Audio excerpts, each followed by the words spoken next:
Manghinaot nta ko, nakakatawad sa Malaybalay, na inyo among napabati sa inyo ang among pagserbisyo kay para ra magidni sa taga Malaybalay.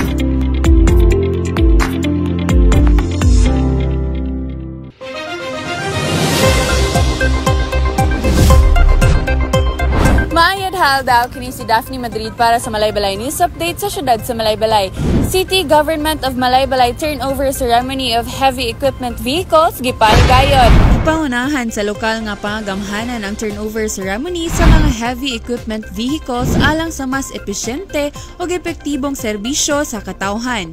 Idawat sa City Environment and Natural Resources Office ang usa ka unit nga Forester Fire Response Vehicle nga Kia Double Dropside 4x4 nga dunay budget appropriation og actual cost nga 1,500,000 pesos.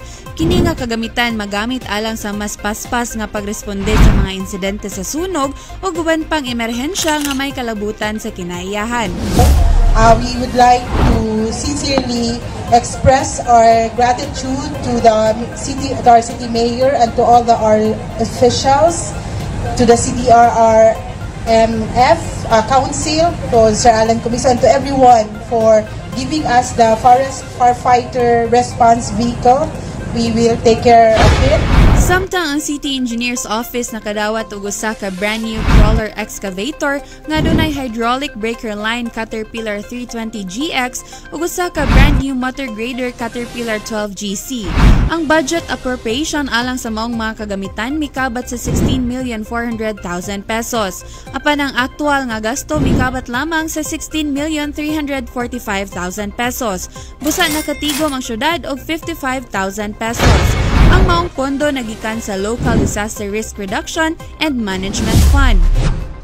Pasalamat sa atong mayor tungod aning mga project ng equipment gi-purchase through sa fund sa CDRRMO sa opisina ni Sir Alan Comiso.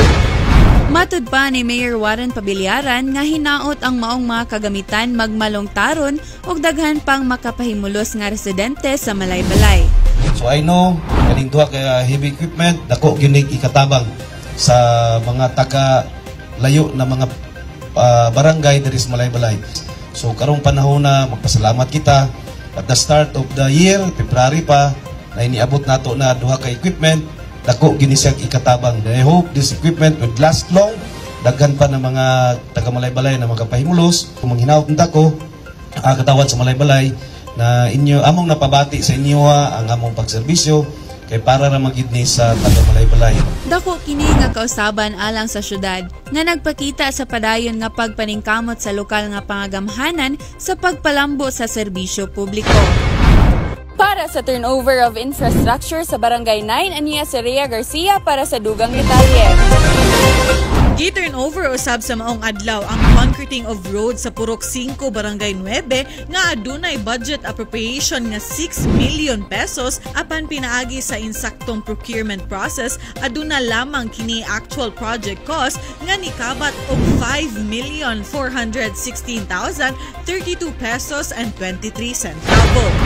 Lakip nga gi-turnover sa maong barangay ang concrete sidewalk, slope protection, line canal with covered curb and gutter, o reblocking along Vicente Nere Street nga adunay budget appropriation nga mokabat og 5,060,000 pesos. Apan may tungod sa insaktong pamaagi sa procurement process, aduna lamang kini actual project cost nga nikabat og 4,412,818 pesos and 74 centavo. Ug sa kinatibuk-an, ang lokal nga pangagamhanan sa syudad sa Malaybalay adunay 1,231,149 pesos and 3 centavo ang nasave ug nahibalik ngadto sa panudlanan sa syudad aron mamahimong dugang pondo para sa uban pang mga umaabot nga proyekto ug mga assistance para sa kaayuhan sa katawhan. Sa mensahe ni Mayor Warren Pabiliaran, iyang gikalipay na aduna nay accessible na dalan sa Purok 5, Barangay 9. Para itong nabulupit din sa Purok 5A, digit mag-isot. Mas maganda nila sa daily day-out nila dari sa subdivision.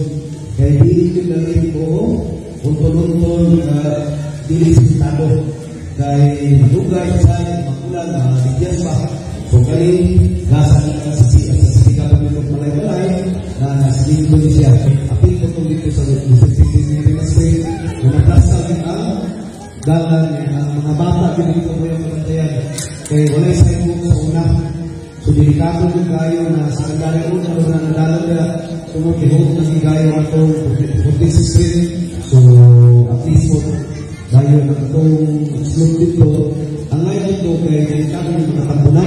Ang maong proyekto adunay dakong tabang para sa mas hapsay ug luwas nga kadalanan, pagpugong sa pagbanlas o pagdahili sa yuta nga mamahimong peligro sa infrastruktura o kaluwasan sa mga katawhan.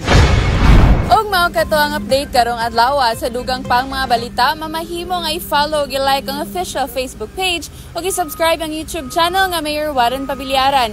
Og kini si Daphne Madrid para sa Malaybalay News Update sa syudad sa Malaybalay. Mayong adlaw ug salamat tungkay. Upanta dito